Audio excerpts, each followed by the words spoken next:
She smiled at the sheriff, invited him into the house, and then pulled the trigger. That's how one of Ohio's most devastating family tragedies began.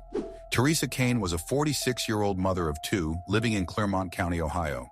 She lived with her husband, Stephen, their 13-year-old son, Ethan, her 20-year-old daughter, Samantha, and her 74-year-old father, William Felton.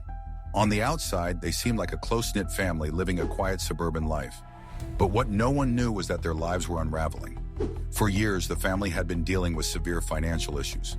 At one point, they owed over $1 million in loans and unpaid taxes. Their home had gone into foreclosure, and by late February 2023, the sheriff's office was scheduled to carry out a formal eviction. Theresa had hidden the full extent of their situation. She hadn't told her children or father what was coming. There was no warning. On February 27, 2023, deputies arrived at the Cain home to serve the eviction order. Theresa answered the door calmly, even smiled. She invited the officer inside. Within moments, everything changed. Theresa pulled out a gun. First, she shot her 74-year-old father, William, then her 13-year-old son, Ethan.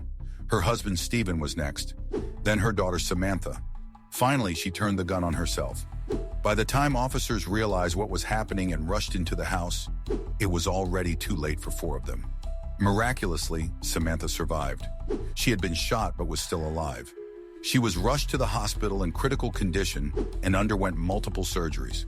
Weeks later, she began to regain consciousness and slowly learned the truth about what had happened. Investigators found no suicide note, no written explanation, just a quiet, planned act of desperation. It's believed that Theresa couldn't face the public shame of the eviction or the collapse of their lives. Rather than let her family experience what she feared would be a future of struggle and suffering, she made a horrifying decision to end it all. The community was stunned. Stephen Cain, her husband, had been a well-known local musician and journalist. Their son Ethan was active in school and beloved by teachers and friends. The family had seemed normal until they weren't.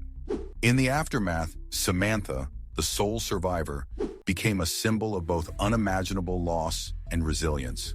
The Theresa Cain case serves as a tragic reminder that sometimes the most dangerous struggles are the ones hidden behind closed doors, that the smiling faces we see might be carrying pain we'll never know unless we ask, and that the silence around financial collapse, mental health, and desperation can have deadly consequences.